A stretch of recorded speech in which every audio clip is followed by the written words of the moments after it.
What if we've been asking the wrong questions about society, freedom, and the future of human civilization? What if the collapse of trust in democracy and the rise of authoritarianism aren't just political trends, but signs that we're overdue for something much deeper? And what if there's already a better idea on the table, but we've been too disillusioned, distracted, or disoriented to see it? Let's talk about the general will and why the so-called Dark Enlightenment isn't just a bad solution, it's not a solution at all. This isn't just about theory. It's a serious discussion about whether the future belongs to coordination or collapse. Hey, I'm James, and this is the Quantified Soul, where we explore the intersection of neuroscience, consciousness, and the evolution of mind, drawing on deep rational philosophy and the modern tools of transformation. In this episode, I want to take on something gaining traction in certain corners of the internet, and lately, the country at large. The idea that liberal democracy is doomed, and that what comes next should be a kind of techno-monarchy. Basically, a smarter dictatorship. That's the pitch behind Dark Enlightenment. But I think it's missing something fundamental, something we've forgotten since the time of Rousseau and the French Revolution, and something neuroscience and mathematics can finally make real. Rousseau called it the general will, the idea that a society could align around shared truth, not just power negotiated through votes and conflict. So let's see if we can do better. Because frankly, we're living in strange times. On one hand, we're watching democratic trust erode, authoritarianism gain mainstream appeal, and we're also seeing now political nihilism dress itself up as intellectual realism. On the other hand, the tools to solve our greatest problems, psychologically, socially, philosophically, are more available than ever. The danger isn't that we're not asking questions. It's that we're asking the wrong ones, or worse, settling for answers that masquerade as inevitabilities. Like this iron law of oligarchy. It's this idea that power always concentrates and resistance is futile. It's the great shrug dressed up in system theory. But it doesn't have to be this way. The so-called Dark Enlightenment, as popularized by Curtis Yarvin, also known as Mencius Moldbug, has gained surprising traction, especially among tech elites and those who are fed up with the inertia of modern democracy. Its core claim is that liberal democracy has failed. Egalitarianism is a myth. And real progress means handing the reins off to a ruling class of geniuses armed with spreadsheets and sovereign computing power. Okay, let's be honest, there is a grain of truth here. Yes, democracy is flawed. It's slow, noisy, and easily manipulated by wealth, media, and short-term emotion. But jumping from this is flawed to let's have kings again isn't bold thinking. It's surrender in a different font. It's not anti-democratic, it's anti-intellectual. And more than anything else, it's lazy. Just because we haven't achieved something yet doesn't mean it can't be done. I mean, that's a total quitter's attitude, if I've ever seen one. And I think we can do better. So if we're serious about finding something better, we need to talk about an idea that's been gathering dust in Western thought for over 250 years. The general will. Now, I know what you're thinking. Rousseau, didn't we leave that behind in Civics 101? But the general will was never just political theory. Not really. Rousseau may not have had the science or mathematics, but I think he intuitively grasped something metaphysical. He intuited that a society could align, not just by laws or votes, but by a deeper resonance of thought, a kind of collective clarity that arises when private interests are stripped away and replaced by truth. The problem is that it's always seemed unworkable, utopian, vague, and impossible to measure. Political theorists have debated it for centuries. Most dismiss it as either authoritarian or naive. A beautiful idea, but with no real mechanism. But now, we do have the mechanism. Thanks to ontological mathematics, we can understand that thoughts are real structures, waveforms defined by frequency, amplitude, and phase. And thanks to modern neuroscience, we can now see and measure how those waveforms play out in the brain, how coherence forms, how interference scrambles it, and how things like trauma disrupt the signal. In short, we can now model how individual thought becomes collective order. Think of a healthy brain. It's full of different regions, vision, emotion, planning, but when they're aligned, they produce clear thinking. Not because they all do the same thing, but because they're appropriately synchronized. That's the general will. Each person keeps their individuality and their freedom, but their mental patterns begin to resonate, like musicians tuning to the same key. Not through coercion, but through mutual choice and clarity. Because when enough people are thinking clearly, truth naturally aligns and emerges.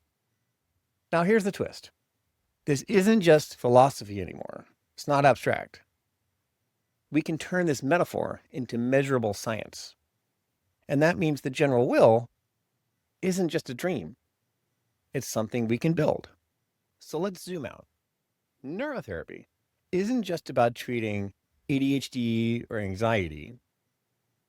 It's about teaching the mind to self-organize, to reduce contradiction, to harmonize its parts. And here's the deep insight. When minds cohere, societies cohere. Civilizations don't just collapse from the outside. They also collapse from internal decoherence, fragmentation, inequality, corruption, and so on. Dark Enlightenment sees this collapse and says, lock it down, make the rulers smarter, make the people more obedient.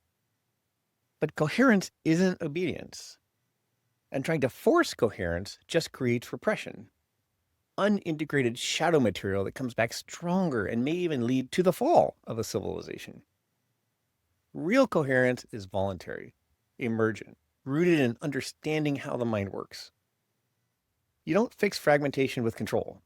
You fix it with resonance. That's what education should do. That's what governance should do. That's what culture should do.